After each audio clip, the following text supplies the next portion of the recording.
जय हिंद साथियों, आज हम बायोलॉजी के महत्वपूर्ण प्रश्न बताएंगे जो आगामी परीक्षाओं के लिए बहुत महत्वपूर्ण है। ठीक है दोस्तों, देखिए पहला क्वेश्चन है, निम्न में से कौन सा मादक द्रव्य नहीं है? कौन सा मादक द्रव्य नहीं है? तो दोस्तों ये ध्यान रखिएगा, धूम्रपान द्रव्य नहीं है, अफीम द्रव्य है, मैड्रेक्स द्रव्य है, चरस भी है, लेकिन धूम्रपान करना ये एक क्रिया है। ठीक है, तो ये द्रव्य नहीं है। ठीक है दोस्तों, अगला है, सूर्य की किन किरणों से कैंसर रोग होने की संभावना प्रबल होती है? तो दोस्तों सूर्य में जो परावैंगनिक किरणें होती हैं उससे कैंसर रोग होने की संभावना होती है। ध्यान रखिएगा, सूर्य की किरणों से कैंसर रोग होने की संभावना होती है। किससे? तो परावैंगनिक किरणों से, यानी कि चौथा विकल्प सही हो जाएगा, डी। ठीक है दोस्तों, सूर्य की किरणों से कैंसर रोग की संभावना प्रबल होती किससे? परावैंगनिक किरणों। ठीक है दोस्तों, अगला, कृत्रिम इंसुलिन के आविष्कारक कौन थे? कृत्रिम इंसुलिन के आविष्कारक कौन थे? तो बैटिंग एवं वेस्ट थे। बैटिंग एवं वेस्ट, ध्यान रखिएगा। अगला है, कपड़ा फैक्ट्रियों में काम करने वाले व्यक्ति जैसे कि दरी बुनने वाले निम्नलिखित में से किस व्यावसायिक बीमारी से प्रभावित होते हैं? दोस्तों जो कपड़ा फैक्ट्रियों में काम करते हैं, जैसे दरी वगैरह कपड़ा बनता है, उनसे दरी है, चादर है, ये सब जो बनते हैं, तो वहाँ पर जो मजदूर काम करते हैं तो वे किससे बीमारित होते हैं, मतलब किस बीमारी से पीड़ित हो जाते हैं? कौन सी बीमारी हो जाती है उन्हें? एस्बेस्टोसिस, पहला विकल्प सही हो जाएगा, एस्बेस्टोसिस हो जाती है ना बीमारी। ठीक है दोस्तों, अगला प्रश्न है, अपनी महानता के बारे में झूठा विश्वास है। अपनी महानता के बारे में झूठा विश्वास क्या है? तो पैरानोइया, पहला विकल्प सही हो जाएगा। ध्यान रखना, अपनी महानता के बारे में झूठा विश्वास क्या है? पैरानोइया। अगला, किस प्रकार के शराब पीने से रोगी की मृत्यु हो जाती है? किस प्रकार के शराब पीने से भी एक रोगी की मृत्यु हो जाती है? तो मेथाइल एल्कोहल। दोस्तों जो मेथिल एल्कोहल होता है वो विषैला होता है। ठीक है दोस्तों, एथिल एल्कोहल जितनी भी शराब होती है उनमें एथिल एल्कोहल होता है। ठीक है, लेकिन अगर शराब के पीने से रोगी की मृत्यु हो जाती है तो जो अगर उसमें मेथाइल एल्कोहल मिला है तो रोगी की मृत्यु हो जाएगी, क्योंकि एक विषैला होता है। तो मेथिल एल्कोहल का सूत्र क्या होता है? CH3OH। और जो शराबों में मिला रहता है वो एथिल एल्कोहल में रहता है, C2H5OH। ठीक है, C2H5OH। एथिल एल्कोहल की जितनी भी दारू शराब होती हैं, चाहे वो ब्राउन हो, विस्की हो, सॉरी, या आपकी विस्की हो, रम हो, जितनी भी दारू आती हैं सब में, शराबों में एथिल एल्कोहल होता है, C2H5OH। और मेथाइल एल्कोहल नशीला पदार्थ या विषैला होता है। ठीक है दोस्तों, एथिल एल्कोहल नशीला और मेथिल एल्कोहल विषैला होता है। अगला है, अष्टांग योग का प्रतिपादन किसने किया था? तो महर्षि पतंजलि ने किया था, चौथा विकल्प सही हो जाएगा। अष्टांग योग का प्रतिपादन किसने किया था? महर्षि पतंजलि ने, महर्षि पतंजलि ने किया था। ठीक है, अष्टांग योग का प्रतिपादन। अगला है, मनोविश्लेषण पद्धति के प्रतिपादक कौन है? तो फ्राइडे है। ध्यान रखना, मनोविश्लेषण पद्धति के प्रतिपादक कौन थे? फ्राइडे थे।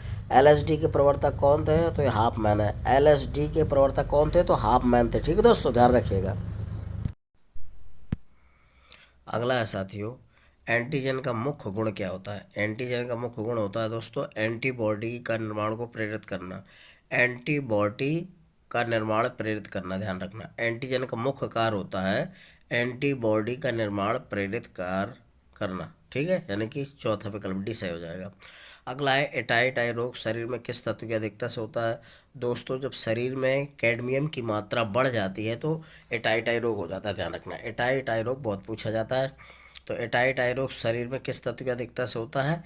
कैडमियम की अधिकता से। जब कैडमियम की मात्रा जब बढ़ जाती है तो एटाइटाई रोग हो जाता है। ठीक है, अगला है, मनोरोग को पागल की संज्ञा दी जाती है, यानी ये किस मनोरोग को पागल की संज्ञा दी जाती है? ध्यान रखना, किस मनोरोग को पागल की संज्ञा दी जाती है? तो साइकोसिस को मनोरोग पागल की संज्ञा दी, ध्यान रखना, साइकोसिस को पागल की संज्ञा दी जाती है। ध्यान रखना, कौन सा मनोरोग को पागल की संज्ञा दी जाती है?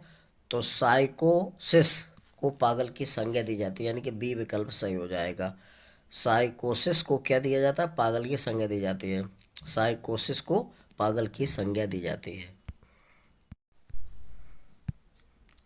अगला है साथियों, इम्यूनोलॉजी का जनक कौन है? तो इम्यूनोलॉजी का जनक होता है एडवर्ड जेनर, ध्यान रखना। इम्यूनोलॉजी का जनक कौन होता है? Edward Jenner.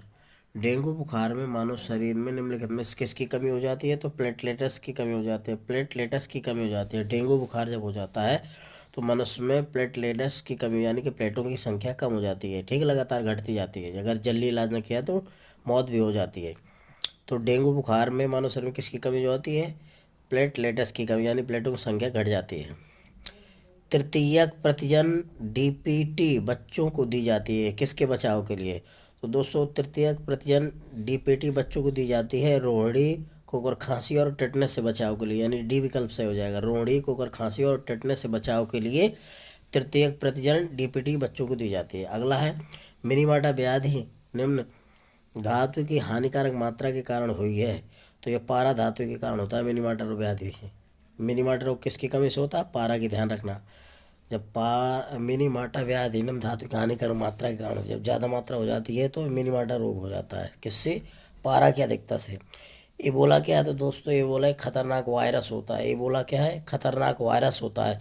ये सॉरी खतरनाक वायरस होता है, यानी कि इसको बी विकल्प से हो जाएगा प्राणघातक विषाणु है।